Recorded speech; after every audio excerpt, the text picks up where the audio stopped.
der findes forskellige typer af magt, og vi har forskellige præferencer på, hvordan vi udøver magten. Og når vi kigger på de her forskellige magtpræferencer, så bygger det egentlig på en grundlæggende forståelse af, hvad er min holdning til, hvad tillid er? Er tillid noget, som er der fra starten af, når mennesker mødes, og som så kan blive brudt?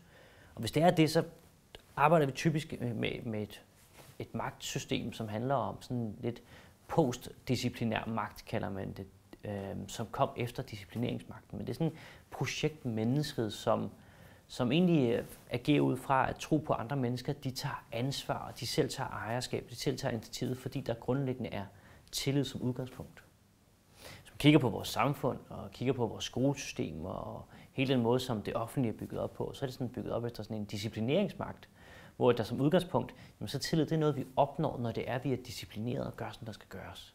Mange af de ledelsesteorier, som bruges i dag på mange forskellige lederkurser og lederuddannelser, de bygger faktisk på et udgangspunkt i, at tillid, det er noget, man gør sig fortjent til. Og derved så har vi jo et andet magtsystem, end vi havde ved projektmagten. Fordi tillid er noget, vi gør os fortjent til. Når vi har bevist, at vi kan gøre, som der skal gøres, det vil sige, at vi er blevet disciplineret, men så opnår vi en tillid. Der er også den tredje magtform, som er sådan suverænitetsmagt. Suverænitetsmagten, der er vi hævet over disciplinen, og når vi udøver suverænitetsmagt, så er det fordi, vi har magten over andre mennesker i forhold til, om de skal leve eller dø. Virksomhedssammenhæng, så taler vi om det her med magten til at være hyret eller fyret, og så samtidig være hævet over den, sådan så det er, at man som person ikke selv kan blive fyret af de mennesker, man har suverænitetsmagten overfor. Suverænitetsmagten, det er sådan en lidt voldsom magt, og den larmer rigtig meget, når den bruges ude i virksomheder, fordi der bruger man nogle gange det her med at statuere et eksempel, for at få de andre til at vide, at det her, det gør man bare ikke, men vi statuerer et eksempel.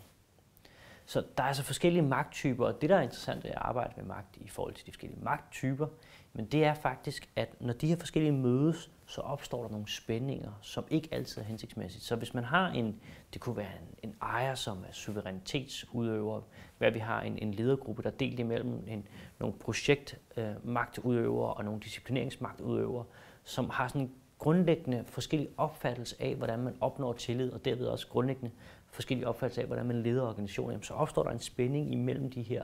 Og det er den spænding, som er utrolig spændende at arbejde med, når vi kigger magt ind i ledelse og kigger magt ind i organisationer.